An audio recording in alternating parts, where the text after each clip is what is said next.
Welcome to Outspoken, the show where we cut through the noise and say what everyone else is too afraid to. I'm Jay. And I'm Joe. And today we're hitting one of those gut punch topics, the mass shooting in a church that left families shattered, communities grieving, and a nation asking the same old questions. But here's the thing. While people mourn, while Christians gather to pray, while the faithful cling to the only comfort they know in times like this, politicians and pundits can't help themselves. Instead of respecting the dead, they mock the living for offering thoughts and prayers. Yeah, we're supposed to be silent. We're supposed to stop praying because some reporter or senator thinks prayer is pointless. But if there's one thing we won't do on this show is bow to that kind of arrogance. So tonight, we're asking the tough questions. Why does faith suddenly become the enemy every time tragedy strikes? And what does it say about our culture when offering comfort is treated as an offense? This is Outspoken. If you're tired of empty political speeches and hollow soundbites, stick around because we're going to say it plain. Prayer isn't the problem, and silencing it won't save a single life. Before we get started, make sure and smash that like button, subscribe to Outspoken, share the show with everyone you know,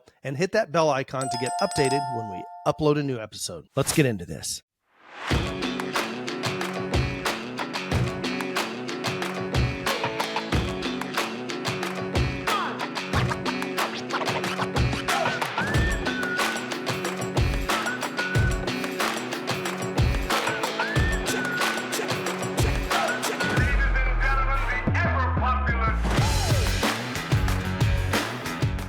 All right, welcome back. So this is going to be a interesting and probably a little bit solemn episode, right, Joe? Yeah. This tragedy that happened a week ago here now. It's something that when tragedy strikes, how it becomes a political wedge for everybody to use. And what was that saying back in the day? Don't let a good tragedy go unused or something like that. I mean, that's I think the speaker box that politicians thrive on nowadays, you know, whether it's on the left, on the right, even neutral parties, whether it's religious or not, everyone's going to have something to say about it. But the truth of the matter is that we clearly have an issue happening, and it's a tragedy. Irrelevant to what politicians say, to news reporters, to church leaders, all that's irrelevant when it comes to the fact that we are losing people, especially in this case, children who were caught while praying. I mean, that's the worst thing, being caught off guard, and that's just incredible. And I saw something because, of course, when something like this happens, everyone's digging into things, and it's coming up. So I think Fox News put up this thing, and it was talking about attacks on Catholic and other Christian churches in the U.S. Well, since 2024, there was 415 hostile acts on a church or a Catholic church. So since 2018, it's been an increase of 730%, bro. 730. Wow. That's a ridiculous number. There shouldn't even be a 10% increase in violence for the church. Here's what we're looking at. And I think we got to narrow this down, make it as black as white to people as possible. And this is no longer something about the left or the right or Islam or Judaism or Catholics or Mormons. This is about good and evil. There is clearly attack on religion. It's sitting out there right in front of everyone's face, but no one wants to admit it. No one wants to talk about it. And not only that, it's gone to the point where now they're attacking the fact that people are praying. They're sending their, you know how a tragedy happens. What do you say to someone who just lost a child or who was involved in some kind of mass shooting or any kind of tragedy? What do you say to them? Like, man, I wish it was me, or there's nothing you can say that's going to make them feel better. The most, as a Christian, what we do is, hey, my thoughts and prayers are with you. My condolences to you and your family. You guys will be in my prayers tonight. And that's not a solution. And in no means by us saying that, we're presenting a solution to a horrible act of hostility or violence. We're not going to say, hey, guess what? We're going to pray and that's going to solve all your problems. That's not the point. So the thing that upset me was the fact is the Minneapolis mayor, what's his name? Jacob Frey. That guy. He was reported as saying that he slams talk of thoughts and prayers after that shooting. And you know who else did? Was the one that was Biden's Jen Psaki.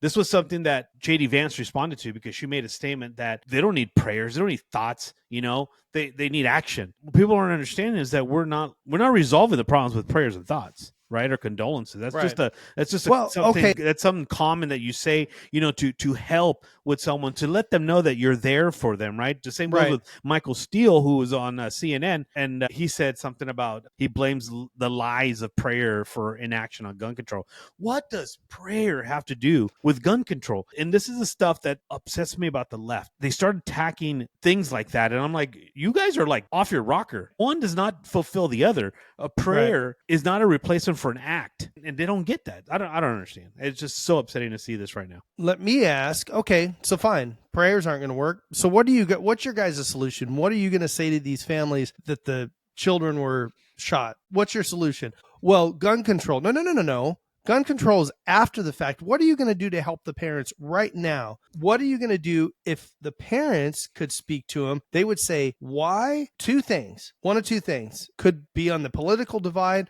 or just their normal belief system. Why was this person in a mental state to where they would do something like this? And how are they able to procure a firearm to do such an act? Those are the two things. That's it. They're going to ask those questions. And why my kids? Just like Joe said, thoughts and prayers are something you say to somebody in some kind of tragic moment. It's not a solution for anything, right? It is just a comfort in the moment. If somebody gets in a car wreck and somebody in the car loses their life, you can't get that person back, and there's nothing you can do, but you can tell somebody, my condolences to you. You send them flowers, a card, you're in my thoughts and prayers, that kind of thing. We're not going to fix the fact that the accident happened. And that's one of the things that keeps getting brought up is the whole gun debate, of course. Since the election, the gun debate's kind of been null and void, right? Because they know they can't do anything about it because of the way everything's structured right now with the president and House and all that. So they haven't done anything. And so now tragedy strikes. Don't let a tragedy go to waste. So now they're going to bring the gun debate up. One of the things that I heard on one of these news channels, they said, well, it's kind of funny that every time a school shooting happens, there is a common denominator. It's always a gun that's used. Okay, well, every time an auto accident happens, an automobile is involved in it, right? And that could be drunk driving. It could be a bunch of different things. People on their cell phone.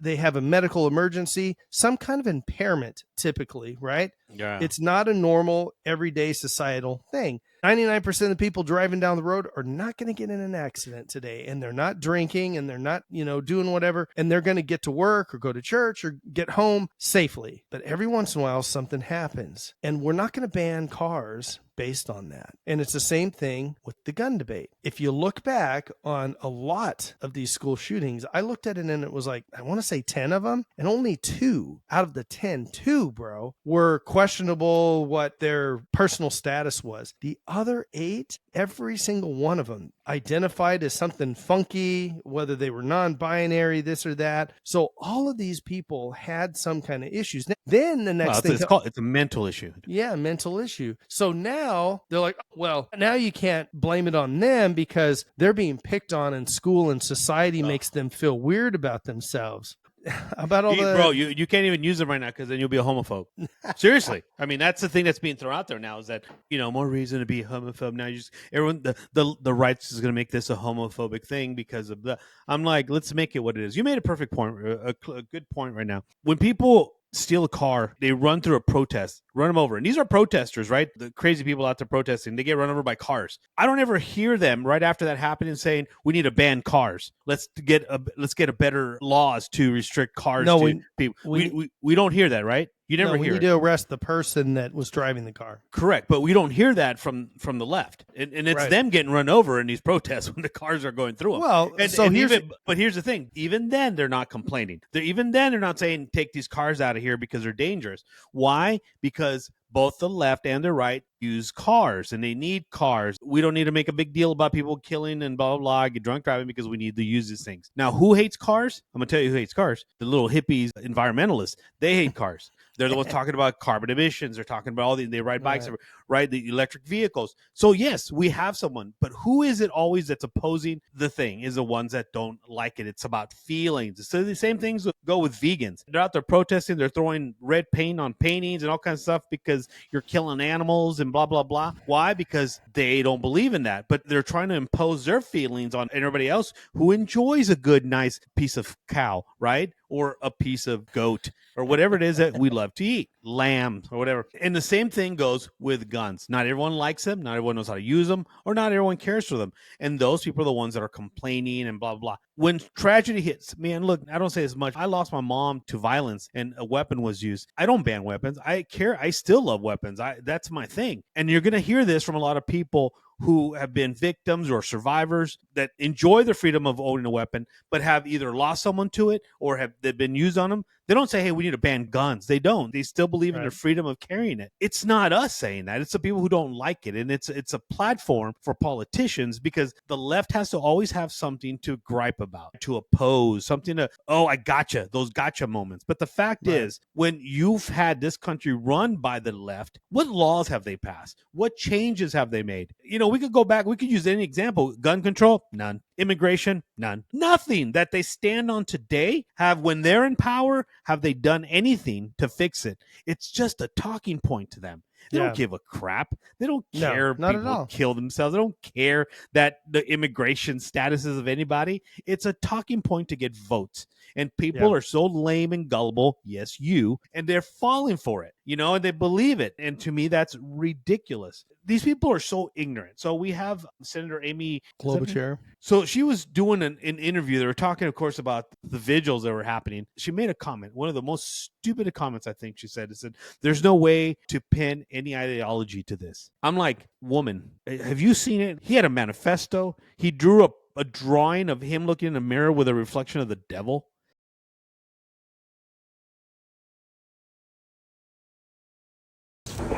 This message brought to you by BlackRock and ExxonMobil, sponsored by Pabst Blue Ribbon.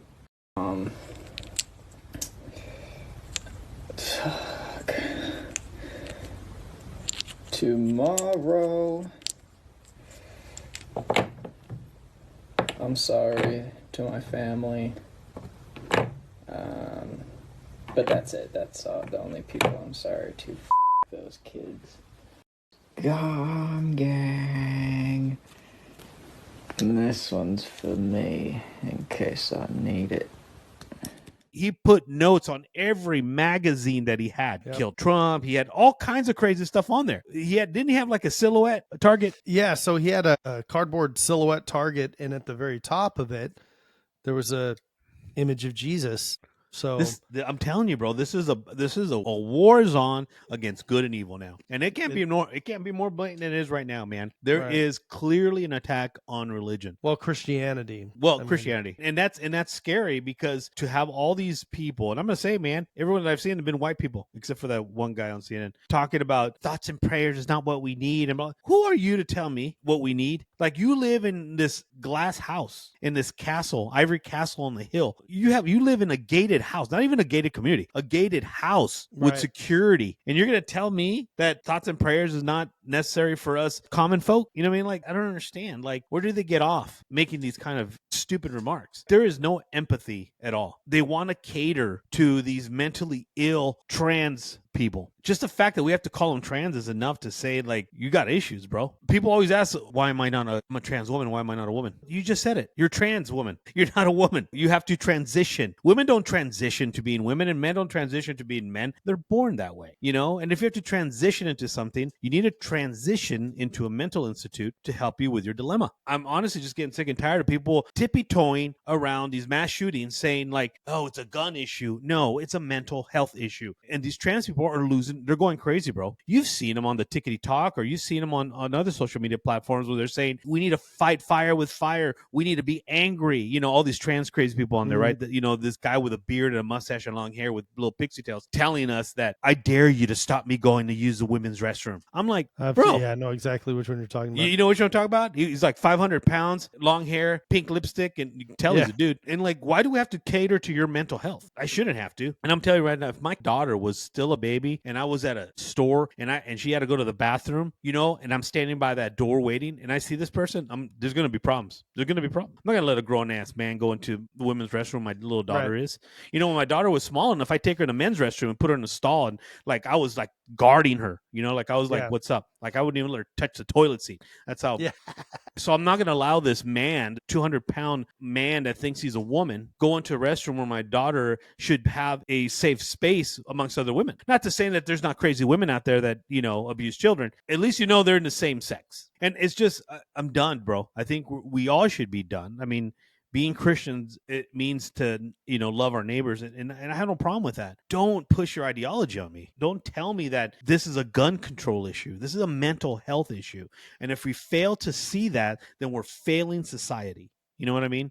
we're not doing the best we can to help this community because we're bypassing the most common denominator, which is these people with mental health issues, which I think all mass shooters are. Absolutely. Regardless if they are trans or maybe if they're not on the left, here's the thing, man. We can condemn, right? We can condemn people that do something bad. I don't care if it was a lefty, a righty. Right. I don't care if it was a Democrat, a Republican. I don't care if it was an atheist or a Christian. If they did some kind of mass shooting of some kind, I condemn that. Let's rewind back to 2020 when and before, when they kept asking Trump, won't you condemn the KKK? Why won't you condemn them? And he did multiple times. And then finally he got tired of it. He's like, stop asking the question, And you can go back, and we're not going to post it here. You can go back on YouTube and media, and you can find it. And he condemned it multiple times. Now you have this Mondami guy, right? They ask him, will you condemn the Intifada? And if you don't know what that is, look it up, all right? And that guy said, well,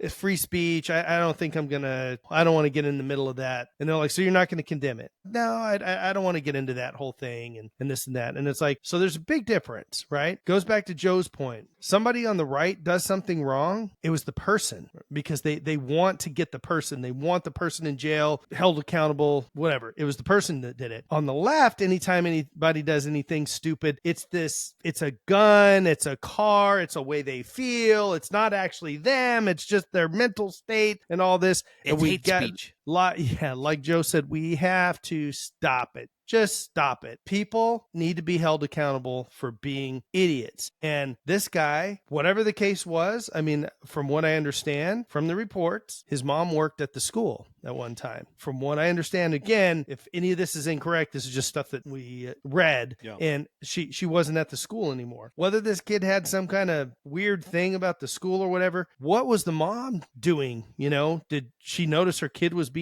obviously him dressing up and everything? She would know he's getting kind of weird. And this is the problem, is how come you can go back 20 years ago and this was less than 1% of 1% of the populace felt like this, even contemplated becoming trans. And now, I mean, there's these teachers that are saying every student that I have, I need to get them to be a trans student. What? Every student needs to be a trans student? The trans students have more mental issues. They don't get good grades. They're not doing well in life, and they're on all kinds of medications and stuff. And then, of course, if they're transitioning, that's a whole different deal, right? With medications and surgeries and all these kind of things. And all of that starts to compile and make people's lives more terrible. Why would people want to do that to kids? And when kids are growing up, they have so many things to think about. And there's so many little weird peer pressures in your little world when you're growing up as a kid. And why is that one of the things that needs to be pressured so much? So,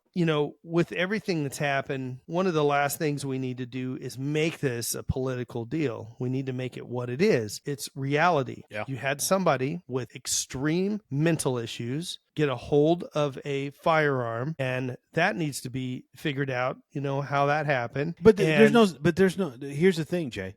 And here's the biggest thing, is that they were able to approach and get into a school and shoot. And my problem with that is every time it's talked about, well, we need to harden our schools. Oh, well, we don't want them to look like prisons and everything. Well, let me ask you, have you ever been to a courthouse? You had jury duty or anything like that? And did you notice you had to go through a metal detector and there were sheriffs, court sheriffs there right at the front? And that's because, and Joe said something earlier, the Democrats have been in office and in charge of everything for a long time. And they didn't change this because they don't care about your kids. They care about themselves. They care about the courthouse that they're in. They care about the offices that they're in. There's Capitol Police. Why is there Capitol Police? We don't need Capitol Police, right? Makes it look like a prison. Why do we put bars and chains and gates up and everything around the White House? Because of security, and you don't want any wacko getting in there. We need to get our schools to be the same way. The world is getting weird. Kids, I mean, this is 100% proven, especially where we're at, Joe, in Arizona and a lot of the border states. Yeah. Child trafficking is through the damn roof. And since Trump got in, everything has come down. Why? Because we've closed the border down. Again, a gate, a fence, something that helps secure our border, secure our school, secure our courthouses, and secure everything. You have a lock on your front door. You have a lock and an alarm on your car. Why do you do that? To keep criminals out. People do stupid stuff. The thing is that just remember this. Your kids are cared about less than a lawyer is at the courthouse, okay? Than the judge is at the courthouse, than the clerk is at the courthouse. Just remember that. Gun control isn't the answer, because as soon as you take guns away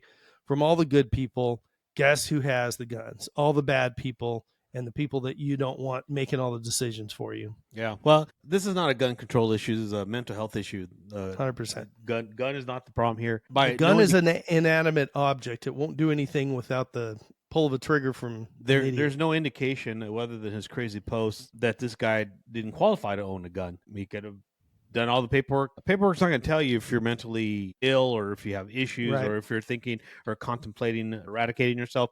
Paperwork's not going to tell you that. Nothing you do to create more paperwork is going to create any kind of relief that this person's going to be a better person than the one before him.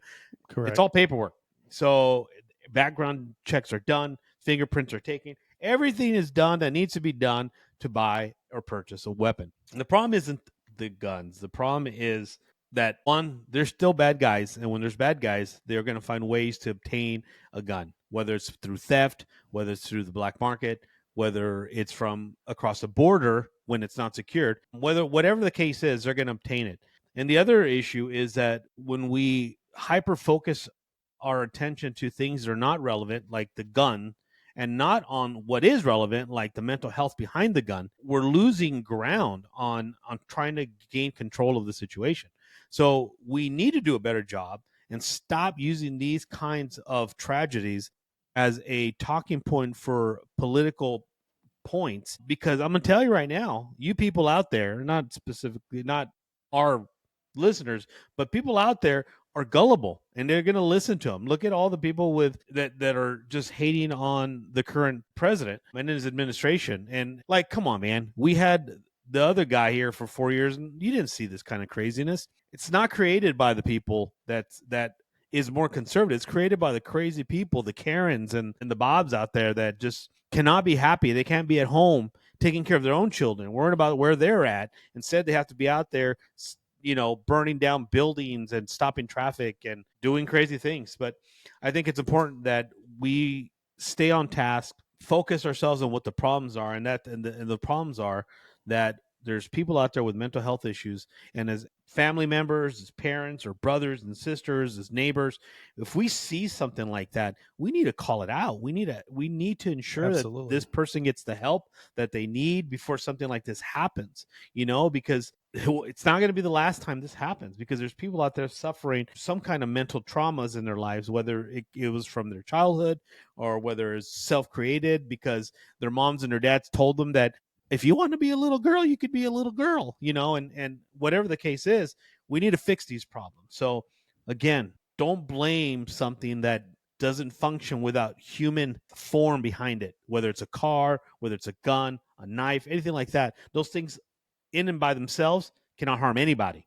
Be smart, do better, and let's change the way we think about these types of tragedies. I mean, from Joe and I, our thoughts and prayers do go out to the families of, the children that did lose their lives. And then a lot of people got injured and hurt in that whole thing. Yeah. And there's a lot of people out there that are hurting for a bunch of different reasons. And like Joe said, if you see something, and we've talked about this in our men's edition episodes about men with mental health issues and, folks that are, I don't care what it is. If there's anybody going through anything and you see it, don't ignore it, because, folks, what you see on the outside, it's like the whole iceberg theory. That little bit sticking up on the top that you see, there's so much more buried down beneath that they're not telling you and you don't know anything about. So make sure you're looking out for your brothers and sisters out there or whatever they identify as, and, make a stink, give a call, give a hug, do whatever you need to. Yeah. Hug those furries. Hug those furries. Yep. All right. Well, before we get out of here, make sure and smash that like button and subscribe to Outspoken. Share the show with everyone you know and hit the bell icon to get updated when we update new episodes. For this episode, guys, more than ever, take care of one another. And remember, do better, be better. And as always, God bless America. We'll see you guys next week. Have a great See you week. next Tuesday.